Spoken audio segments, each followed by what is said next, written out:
Bismillahirrahmanirrahim. Kepada Ustadz, waktu tempat dipersilakan untuk digunakan menyampaikan materinya. Tafadhol. Ya, terima kasih. Assalamualaikum warahmatullahi wabarakatuh. Alhamdulillah wassalatu wassalamu ala rasulillah wala hawla wala quwata illa billah. Ma ba'd. Kepada para jamaah salat maghrib berjamaah Masjid Jamiah Harapan yang mudah-mudahan senantiasa dimuliakan oleh Allah Subhanahu wa taala. Kajian sifat 20 ini pertama, dalilnya juga memang ada, ya. Kadang-kadang orang, mana dalilnya nih? Bukan nggak dijelaskan, karena memang kalau kita dulu ngaji, ya, terutama ngaji-ngaji waktu kecil dulu kan, memang cuma disuruh baca doang, wujud kidam bako, sambil nggak tahu dalilnya. Dalilnya banyak. Di antaranya pertama ketika bicara wujud, ya, ini dalilnya ada di surat Toha, surat 20 ayat 14. Ya, bismillahirrahmanirrahim. Innani anallahu la ilaha illa ana fa'budni wa aqimis sholata li dzikri. Sungguh aku ini Allah, tiada ada Tuhan selain aku, maka sembahlah aku. Ini dalil yang pertama tentang sifat wujud, surat 20 ayat 14. Ya, jadi kalau sekarang kita nggak bisa melihat Allah, ya jangan salahkan lalu dianggap nggak ada. Kalau semua yang nggak dilihat, yang tidak terlihat lalu nggak ada, berarti udara juga nggak ada, angin juga nggak ada. Orang bilang kamu kentut ya, enggak, mana orang nggak kelihatan kentutnya. Apa gara-gara kentut nggak kelihatan lalu nggak dibilang nggak ada? Kan kecium juga kan? Iya. Ya, jadi jangan gara-gara nggak ada, nggak bisa dirasa lalu kemudian disangka nggak ada. Itu yang pertama. Ya, juga nanti dialog tentang Nabi Musa, ya. Juga nanti hadis Nabi jelas dikatakan di sini. Rasul yang mengatakan, kunna indan nabi fanadhuru ilal qamar lailatal badri faqul innakum satarawna rabbakum kama tarawna hadzal qamar. Ya, kata Nabi ketika malam purnama, beliau mengatakan, ya, bahwa kelak kita semua akan melihat Allah seperti melihat bulan purnama ini. Tapi nanti, bukan di sini, di akhirat. Ini juga sebagai dalil bahwa Allah itu wujud atau ada. Ya, lalu kidam, ini juga nanti dalil yang paling tegas di surat Al-Hadid, ya. Wal awwalu wal akhir, dialah yang awal dan akhir. Surat Al-Hadid surat ke-57, ya, ayat 3.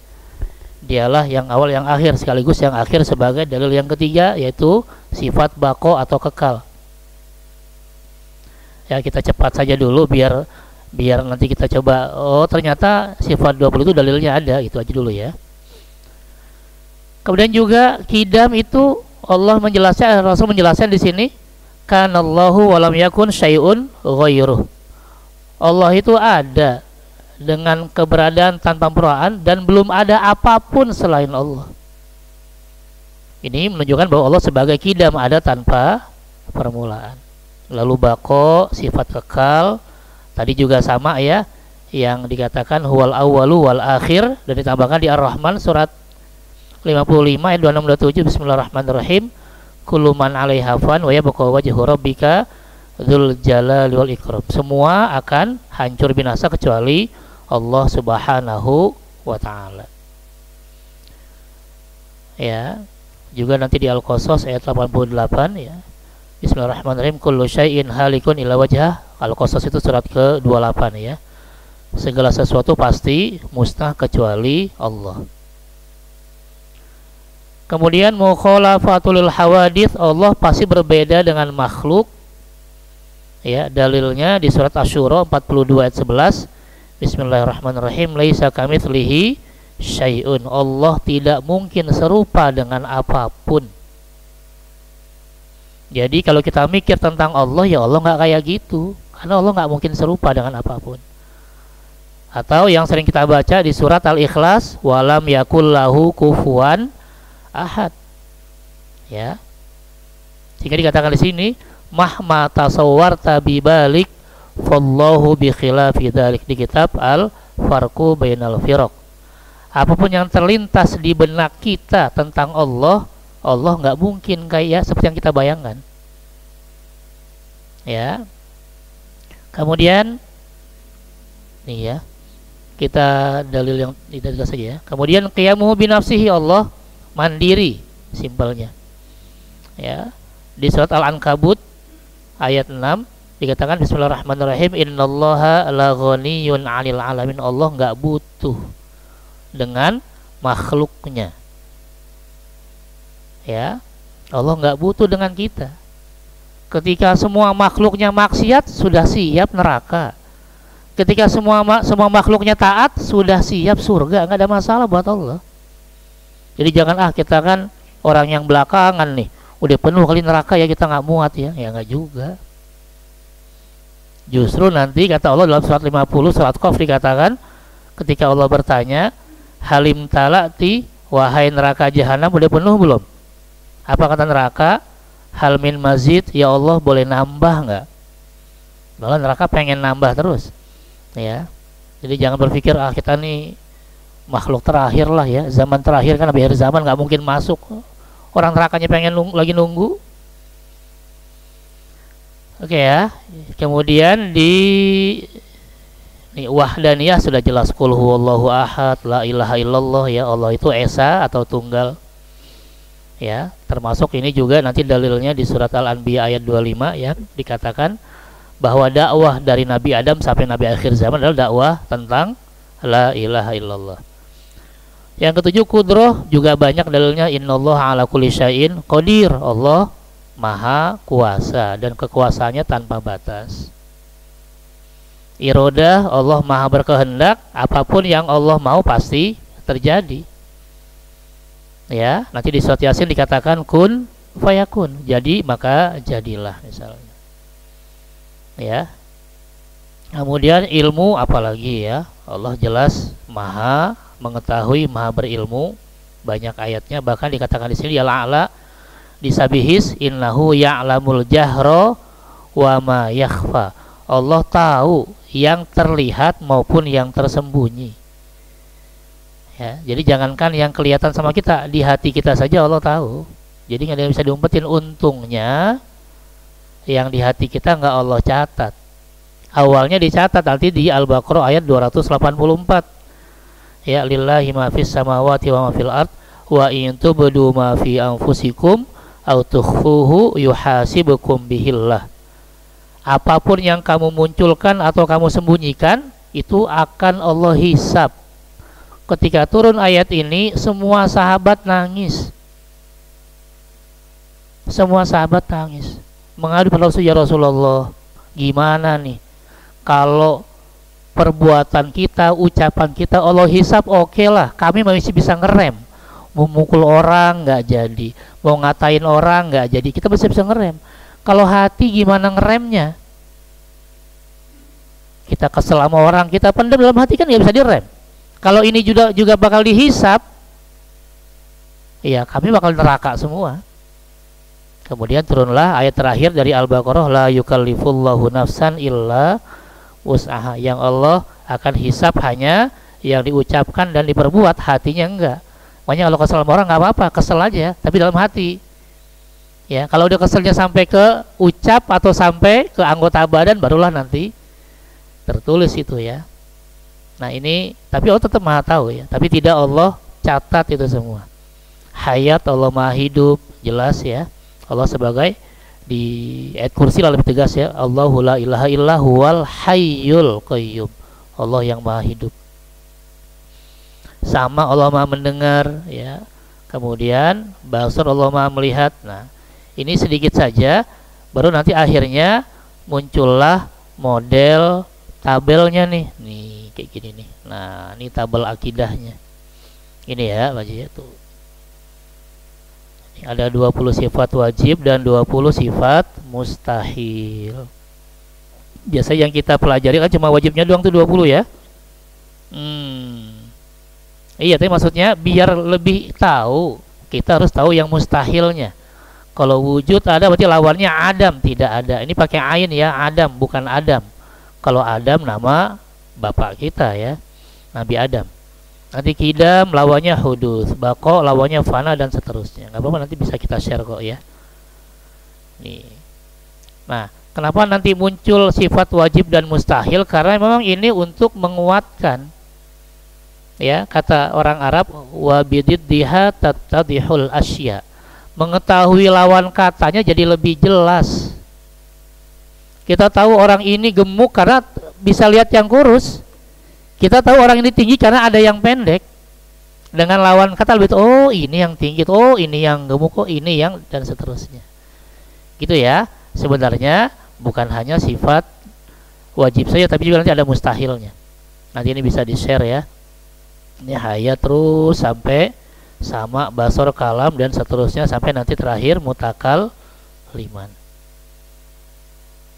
Oke, sampai sini ada pertanyaan, silahkan. Silakan Bapak, Ibu, barangkali ada yang, yaitu Pak Agus di belakang, Pak Mas Yusron itu belakang.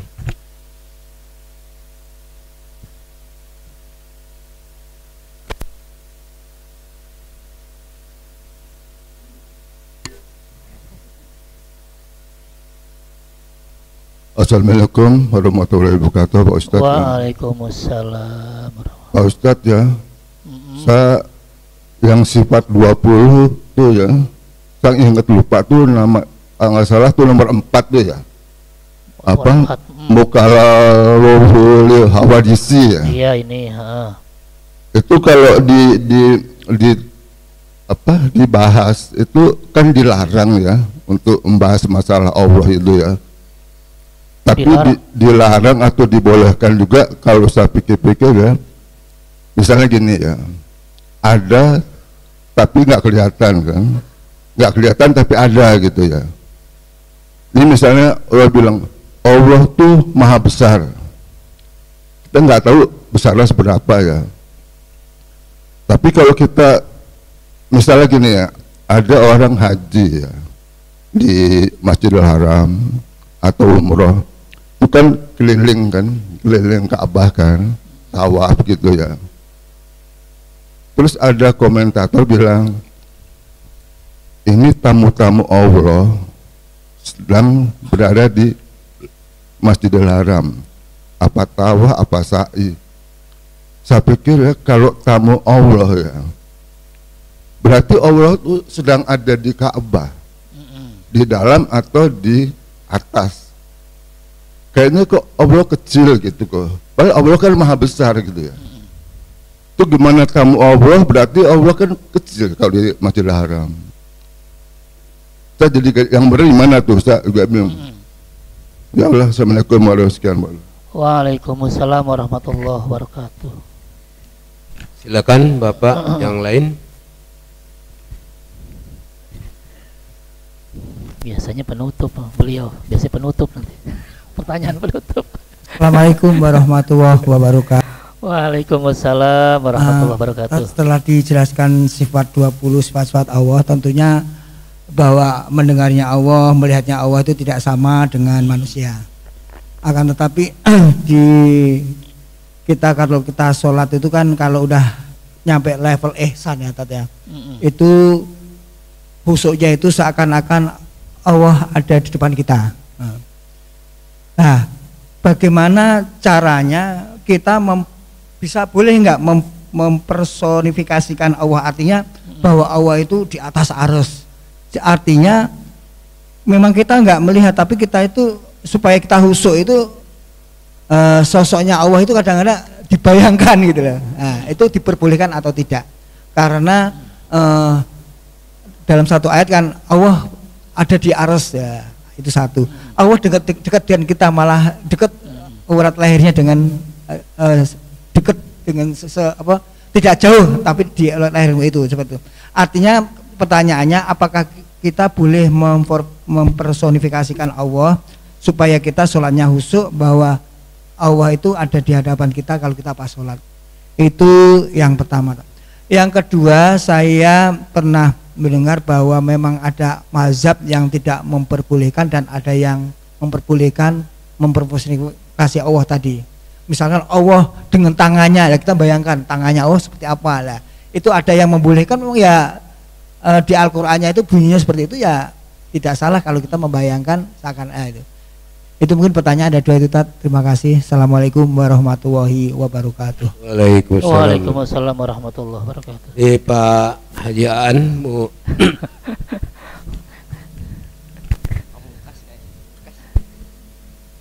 Bismillahirrahmanirrahim. Assalamualaikum warahmatullahi wabarakatuh. Assalamualaikum warahmatullahi wabarakatuh. Mohon izin Pak Kiai dan semuanya. Saya itu kalau ngaji suka ingin ujungnya dulu gitu. Oh, mati ya. Artinya Ini mati Pak Haji. kita goal setnya gitu. Supaya kita dapat gambaran mau kemana gitu. Itu maksud saya. Sehingga di kuliah di pengajian hari ini juga boleh kita seolah tahu ke ujung gitu. Walaupun kita mulai dari wujud kidambako. Sehingga maksud pertanyaan saya adalah kemarin sudah mulai intro adalah 20 plus 1 plus 20 plus 1. 20 dulu judulnya seket. Iya. Itu seket. Nah, Iya, saya kata. kalau boleh saya izin mohon kita menuju ke seket itu kemana sebetulnya? Sehingga ngaji kita sudah jauh nih. Dari mulai bismillahirrahmanirrahim tahu-taunya tahu-taunya kembali ke asal. Ke dasar gitu. Sehingga mohon gambaran yang dimaksud seket itu kalau bahasa Jawa tapi berkaitan dengan tauhid. Silakan. Ya. Terima kasih. Wassalamualaikum warahmatullahi wabarakatuh. Aan Sukandar. Assalamualaikum warahmatullahi wabarakatuh. Ada lagi Bapak Ibu di belakang? Ya, tiga penanya dulu Pak Ustadz. Iya. Kalau kita nanti mau bahas yang pertama dulu ya. Larangan membahas sifat wajib, justru bukan larangan, ini menjadi pembahasan pokok.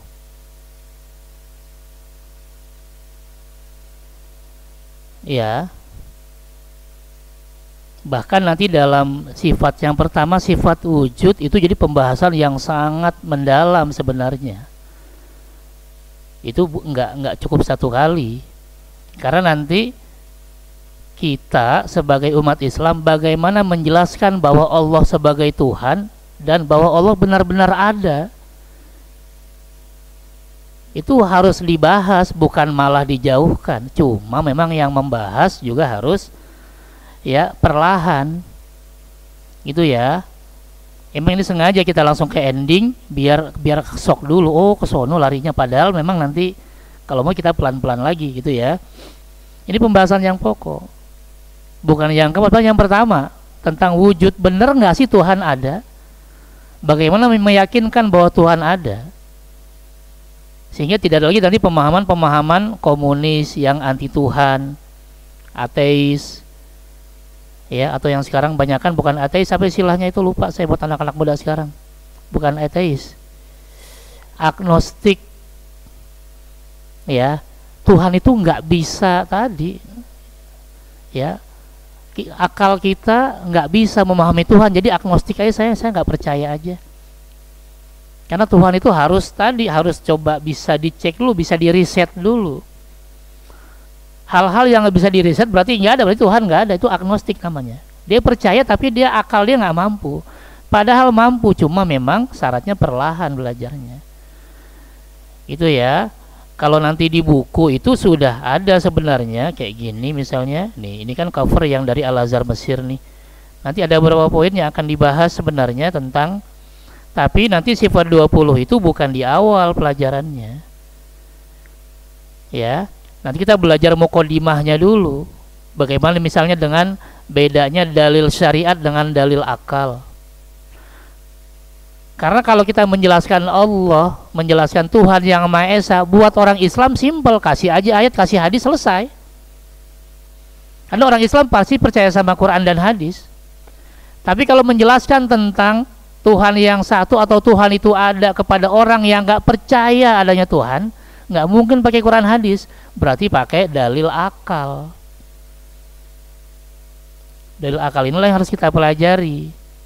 Kalau dalil syariat nanti hukumnya cuma 5, perintah jadi wajib atau sunnah, larangan jadi haram atau makruh, bukan perintah bukan larangan jadi mubah atau halal, maka dalil akal cuma 3, wajib, mustahil, atau boleh. Ini dalil akal, Bu. Nah, kenapa tadi? Karena kita ingin menerangkan tentang Tuhan, tentang Allah, bukan hanya kepada umat Islam tapi juga kepada orang-orang di luar Islam. Gitu ya, baik yang tadinya nggak percaya dengan Tuhan atau yang percaya Tuhan lebih dari satu. Dijelaskan dengan akal dulu. Ya, jadi bukan malah disembunyikan, harusnya justru malah diterangkan biar mereka jadi ngerti itu ya, paham bahwa pembahasan tentang sifat 20 ini memang pembahasan yang pokok. Bahkan ketika dipilih, disuruh memilih, kita ngaji tentang 2 kalimat syahadat atau ngaji tentang fikih, ya ngaji 2 kalimat syahadat dulu. Ya, bukan iman dalam artian rukun iman yang 6, bukan. Kita belajar minimal memahami 2 kalimat syahadat. Karena itulah rukun Islam pertama adalah 2 kalimat syahadat dulu. Tadi yang ujungnya adalah akidah seket tadi. Itu pemahaman 2 kalimat syahadat. Memahami Allah dan memahami Rasulullah SAW. Baru nanti setelah itu bicara tentang fikih, toharo, sholat, zakat, puasa, haji, muamalah dan seterusnya. Itu ya, justru ini harus dibahas, cuma memang perlahan. Gitu ya. Kemudian gara-gara kita bilang Ka'bah itu Baitullah, rumah Allah, apakah Allah di situ? Ya enggak. Ya, nggak mungkin sekecil itu Ka'bah Allah di situ. Nanti kan ada bahasa tadi ini yang dikatakan sifat yang keempat, ya, mukhalafatul lil hawadithi. Allah berbeda dengan makhluknya. Ya, dan tadi ada bahasa yang lain bahwa qiyamu binafsi, Allah itu nggak butuh dengan makhluknya. Jadi Allah nggak butuh rumah, itu cuma kiasan saja, itu rumah Allah. Maksudnya adalah kiblat. Bahwa kalau sholat arah kita ke sana, ke Ka'bah, arah untuk sholat. Ya, kiblat sholat adalah Ka'bah. Boleh nggak kita mengatakan bahwa Allah di atas? Ya nggak boleh juga. Di atas itu hanya kiblatnya berdoa. Doa itu kita ke atas, itu kiblatnya doa. Itu ya, nanti bicara kiblat itu ada 3. Ya, tinggal kita mau pakai kiblat yang mana. Tadi ini bicara Ka'bah ya. Jadi ini bicaranya bukan bicara ini rumah Allah, tapi bicaranya tentang kiblat. Kiblat sholat itu Ka'bah yang di Masjidil Haram. Kiblat doa itu ke atas, ke arah langit, itu begini mintanya. Sedangkan kiblat sujud ya ke bumi. Tapi kita sujud begini kan nggak mungkin sujud ke bawah. Bukan berarti Allah di 3 arah. Oh, Allahnya ada di Ka'bah, Allah juga ada di langit, Allah di bumi. Yang enggak. Ini kiblat. Hanya titik fokus kita. Kalau kita doa berarti fokusnya ke atas. Kalau kita sujud fokusnya ke bawah. Kalau kita sholat fokusnya ke arah Ka'bah. Gitu ya, itu arti kiblat, titik fokusnya kita mau kemana. Ya, sedangkan Allah tadi ghaniyun 'anil 'alamin, Allah nggak butuh alam semesta ini. Ya. Kemudian bagaimana dengan pendapat di atas arsy? Ya tinggal cari mana dalilnya, gitu saja. Ya. Kan gitu. Jangankan bicara fikih, bicara kita juga mana dalilnya Allah di atas arsy. Ketika tidak ada dalilnya, maka dalil ini tertolak. Kan tadi dijelaskan di sini ya. Tadi bicara tentang dalil tentang sifatnya. Di mana tadi tentang wahdaniyah ya. Sebentar.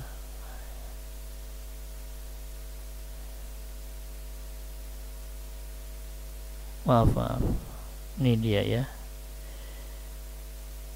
Dalil hadisnya tadi mengatakan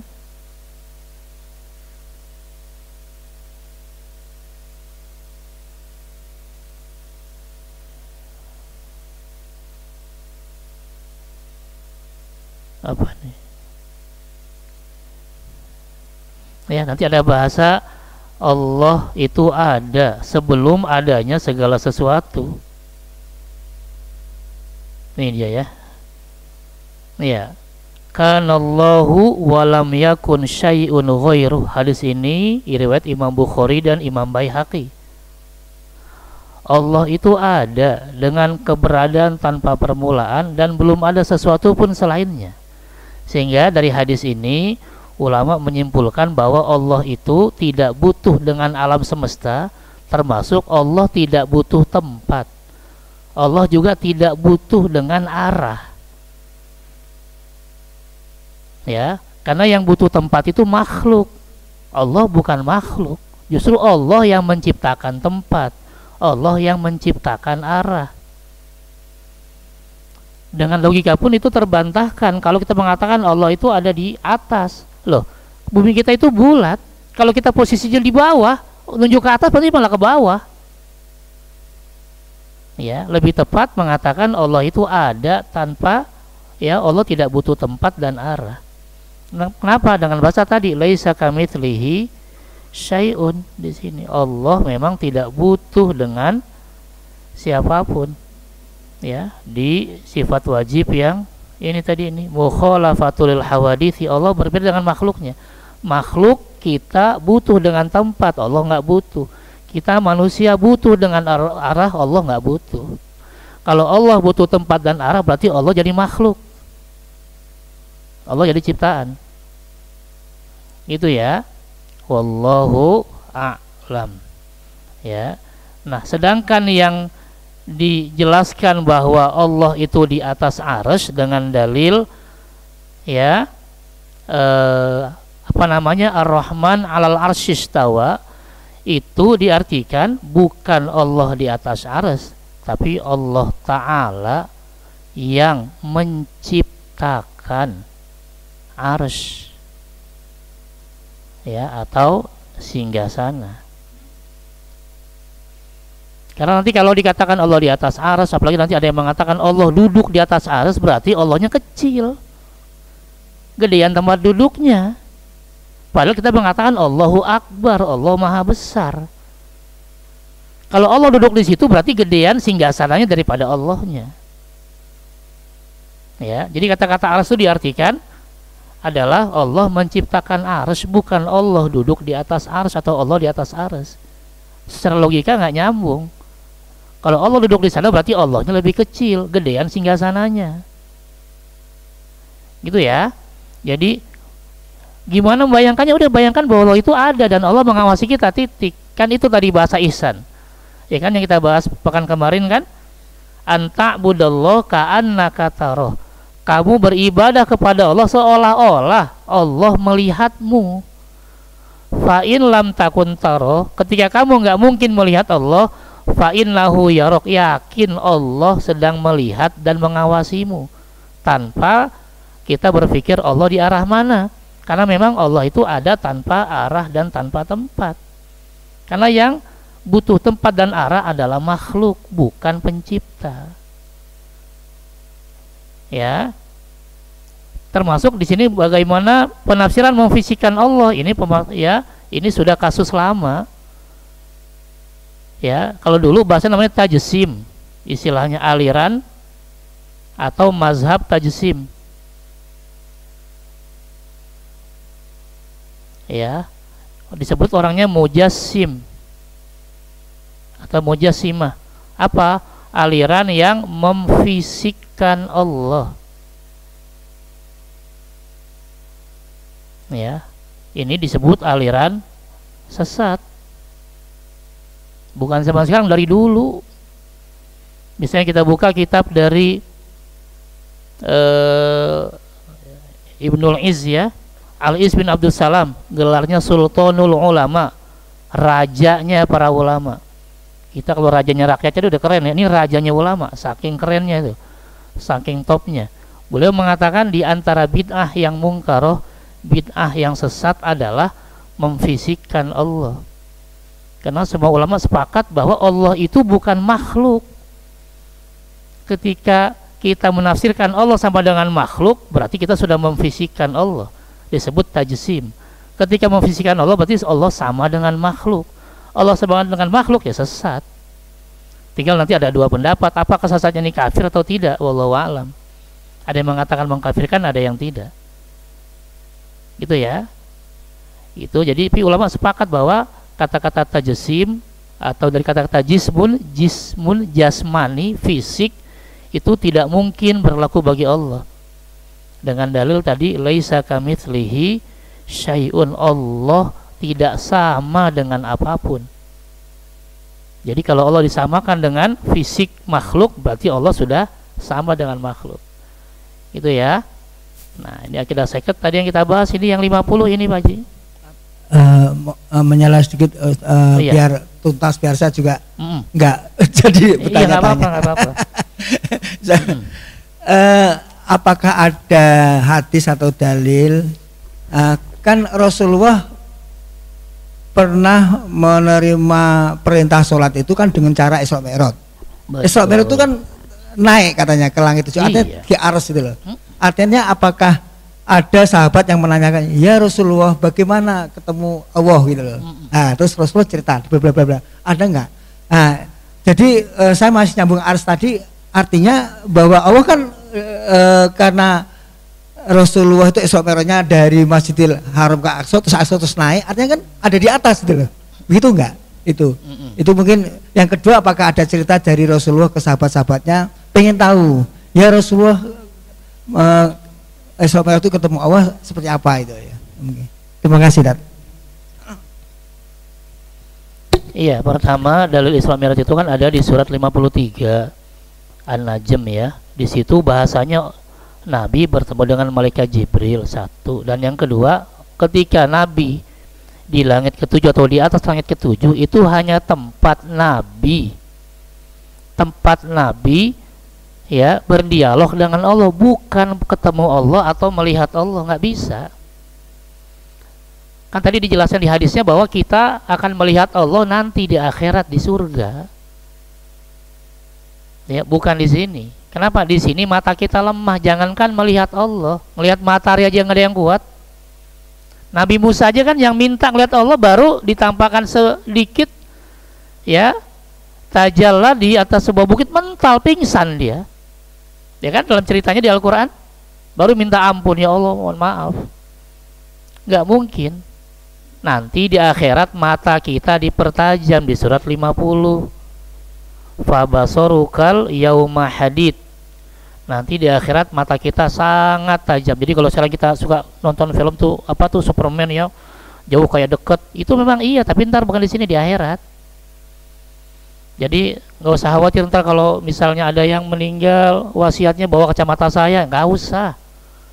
Ya, di sana nggak butuh lagi. Itu nggak kelihatan ya. Nih ya, ini bicara tentang penglihatan kita di akhirat. Saya kopikan terjemahnya ya, surat 50, surat Qaf ayat 22. Ya, sungguh kamu dahulu lalai di dunia tentang peristiwa ini, maka Allah singkapkan tutup yang menutupi matamu di akhirat, sehingga penglihatanmu pada hari ini di hari kiamat sangat tajam. Jadi kita nggak butuh kacamata. Karena itulah tadi Rasul bilang ketika di bulan purnama, nanti kita semua akan melihat Allah seperti melihat bulan purnama, nggak pusing. Ya, nanti di hadis yang lain dikatakan Allah akan membuka hijabnya, kemudian penduduk surga melihat Allah dan mengatakan bahwa melihat Allah jauh lebih nikmat dari seluruh kenikmatan surga. Tapi bukan di sini, di akhirat. Ya.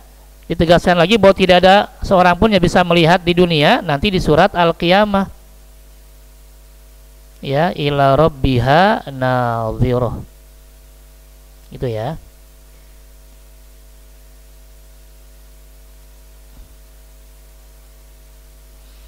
Ya, di sini nih. Nah, wujuhu yawmatin nadhirah ila rabbiha nadhirah. Di surat Al-Qiyamah surat 75 ayat 22. Ya, ini cerita tentang ya, tentang penduduk surga. Tuh, wajah mereka orang beriman nanti di hari kiamat berseri-seri karena sudah tahu pasti akan masuk surga. Kemudian lihat ila rabbiha, nah saat itulah orang-orang beriman bisa melihat Allah Subhanahu wa ta'ala. Bukan di sini. Hatta sampai Rasul pun nggak bisa lihat. Hanya ya, di situ tempat Rasul ketika menerima perintah sholat 50 waktu. Untungnya ketemu Nabi Musa. Coba kalau nggak ketemu, sampai sekarang kita sholatnya 50 waktu sehari. Ya kan? Padahal Nabi Musa sebenarnya ngeledek juga. Udah umatmu mah nggak kuat, ngecilin umat Nabi Muhammad sebenarnya. Cuma ya sudahlah, alhamdulillah ya. Itu takdirnya, akhirnya kita cuma sholat 5 waktu. Itu ya, ini penegasannya lagi bahwa melihatnya bukan di sini tapi nanti di akhirat. Ya, wallahu a'lam.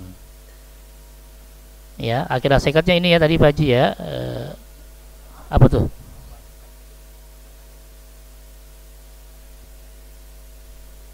Apa tuh?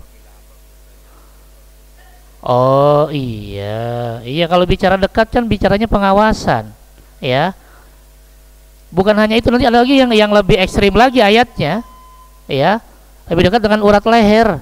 Apa Allah di sini kan enggak? Itu pengawasannya. Kalau pas kita waskat, pengawasan yang melekat. Iya, bicara tentang Allah yang dekat dengan kita tidak hanya satu ayat tadi. Ini juga ada di 56 tadi. Allah lebih dekat kepada kamu, tapi dibicara tentang pengawasan. Sama apalagi ini surat 50 Qaf ayat 16. Ya, wa na'lamu ma tuwaswisu bihi nafsu wa nahnu aqrabu ilaihi min hablil warid. Allah lebih dekat daripada urat leher kita. Bukan berarti Allah di sini, tapi pengawasannya. Ya, kalau bahasa kita kan ada waskat, pengawasan melekat gitu ya. Karena itu memang ya nggak mungkin Al-Quran itu tidak ditafsirkan atau ditakwilkan ketika ada ayat-ayat yang mutasyabihat, ya, ayat-ayat yang abu-abu lah bahasanya, ya. Tapi bukan domain kita, itu domainnya para ulama, ya. Kalau kita yang menafsirkan bahaya, ya. Jadi pertama kalau kita bicara akidah, tetapkan dulu mana yang namanya ayat muhkamat, ayat yang tegas yang tidak multitafsir. Baru nanti kita cari ayat yang mutasyabihat. Yang kita ambil yang pertama, jangan yang kedua. Ini yang abu-abu nanti multitafsir. Seperti tadi yang bahasa Ar-Rahman 'alal arsy istawa. Allah titik-titik arsy, lalu diartikan di atas. Ya. Itu kan mutasyabihat. Kenapa? Karena ayat muhkamatnya adalah di surat Al-Ikhlas. Walam yakul lahu kufuwan ahad. Jelas ketika bicara tentang Allah pasti bicara tentang Al-Ikhlas, surat Kulhu.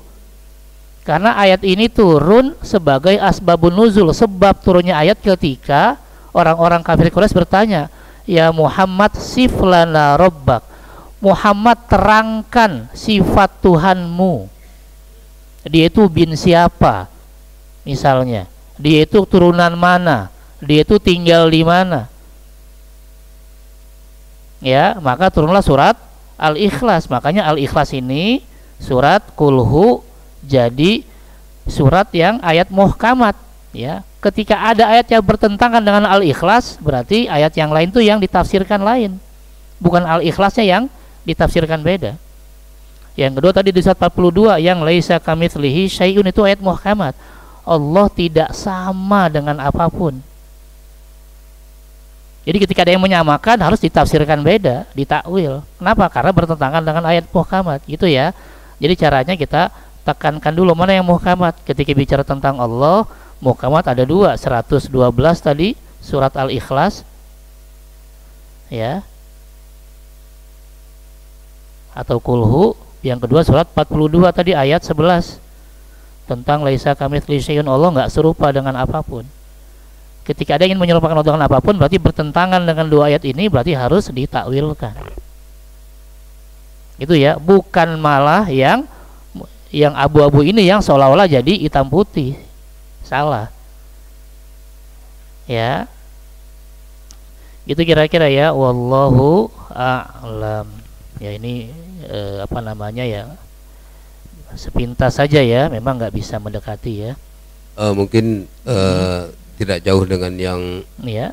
Di atas ars tadi di surat As-Sajdah juga kan adakan di ya ketiga kalau salah ya, Allahul ladzi khalaqas samawati wal ardh wa ma bainahuma fi sittati ayamin tsumma stawa 'alal arsy. Nah, itu diartikannya seperti apa sebetulnya itu? Kan itu kalau di terjemahan di Al-Qur'an naik ke ars kan itu kan. Iya. Sebetulnya seperti apa harus diterjemahkan sehingga kita nggak salah apa cukup nggak usah diterjemahkan gitu, diperluas gitu, cukup Iya. Gimana cara ini? Iya, jadi kata-kata istiwa itu diartikan oleh para ulama tafsir istaula. Ya.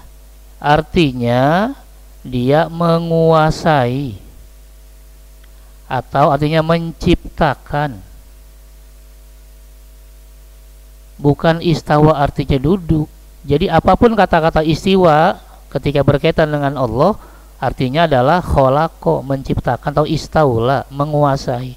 Allah sebagai penguasa dari arsy atau singgasananya. Ya, karena secara akal pun nggak masuk. Allah duduk di arsy, berarti arsy-nya lebih gede dari Allah. Padahal Allahu Akbar, Allah Maha Besar. Ya, itu ya, wallahu a'lam. Ada yang menafsirkan beda? Ada. Masalah nggak? Ya nggak masalah. Tapi saya lebih cenderung yang ini. Itu ya. Karena ya saya juga belajar juga yang model akidah yang pernah di kampus dulu ya. Dari yang buku kecil Kitabut Tauhid karangan Syekh Muhammad bin Abdul Wahhab, lalu nanti ya naik ke Qaulul Mufid ya. Karena belajarnya nggak lama sih ya, cuma 7 tahun. Jadi ya dikit banyak ngerti lah tentang kitab-kitab itu ya. Karena walaupun kami di fikihnya 5 SKS, usulnya 4 SKS, qawaidnya 2 SKS, tapi kami pasti belajar tentang akidah yang minimal 2 SKS selama 7 tahun ya. Nanti belajar sejarahnya juga bagaimana. Cuma ya kami lebih cenderung ke arah sini bahwa istawa diartikan istawala karena tidak bertentangan dengan 2 ayat ini yang muhkamat, Al-Ikhlas dan surat Asy-Syura ayat 11. Allah tidak mungkin sama dengan apapun. Ya. Pada 2 ini Asy-Syura ayat 11. Ini yang muhkamat ketika bicara tentang Allah ada 2, surat Al-Ikhlas dan surat Asy-Syura surat 42 ayat 11. Laisa kamitslihi syai'un. Ketika ada yang menafsirkan bertentangan dengan 2 ayat ini, berarti harus ditafsirkan lain. Karena inilah yang muhkamat, yang tegas gitu ya. Bukan yang mutasyabihat atau abu-abu. Ya. Dan ini sudah kasus lama ya, sejak zaman dulu sudah diluruskan ini. Cuma sekarang balik lagi muncul. Iya. Padahal dulu sudah selesai permasalahan ini. Ya, wallahu a'lam. Oke ya, cukup. Oh, yang ini tadi udah di tabel ini ya, nih. Iya, ini kan sifat wajibnya 20. Berarti mustahilnya 20 juga tuh. Ya, nanti saya saya share ya ini. Ini 20 jadi kan 40. Nah, sama ini nih sifat jaiznya 1 di bawah. Tuh, sifat jaiznya. Allah bebas melakukan apapun. Ya, baru kemudian sifat wajib bagi nabi dan rasul ada 4, sidik, amanah, tablik, fatona. Berarti mustahilnya juga 4. Jaiznya 1, bahwa rasul itu manusia biasa, dia bisa sakit, lapar, tidur, menikah dan yang lainnya. Yang penting tidak mengurangi derajat keagungannya. Nanti ini saya share ya. Ya, oke. Ada lagi? Ada lagi, Bapak? Ini belum. Oh, tinggal 1 menit lagi. Iya, jadi kalau kajian itu nanti ada di sini. Kalau saya biasa pakai ini ya. Ini yang Taisir Syarah Jauharatul Tauhid. Kalau ngajinya ngaji ini. Ya, ini saya sudah ngajar di Tarumajaya ya, dekat sini ya. Ngajinya pakai ini. Nah, nanti kajiannya saya kasih sedikit saja, poinnya nanti ada di sebentar. Di poin pertama nih kayaknya nih ya. Ngacak nih. Nih ya, di mukadimah nih kita ada kajiannya apa saja. Nanti sebenarnya kajian sifat 20 itu di akhir. Ya, di awal ini pokok-pokoknya adalah ini. Sebentar. Oh, di habis ya.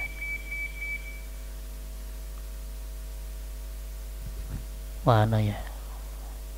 Nantilah saya share ya kajian-kajian awalnya ya. Oke, saya pakai moderator. Terima kasih. Assalamualaikum warahmatullahi wabarakatuh. Waalaikumsalam warahmatullahi wabarakatuh. Terima kasih Pak Ustadz atas bahasanya. cukup menarik karena memang ini baru untuk kita ya. Mudah-mudahan di dalam pertemuan berikutnya akan lebih diuraikan mana yang kita masih kurang paham, bisa kita tanyakan ke Pak Ustadz. Sesuai dengan pesan beliau tadi ya, kita pelan-pelan gitu karena memang berat juga ini kajiannya.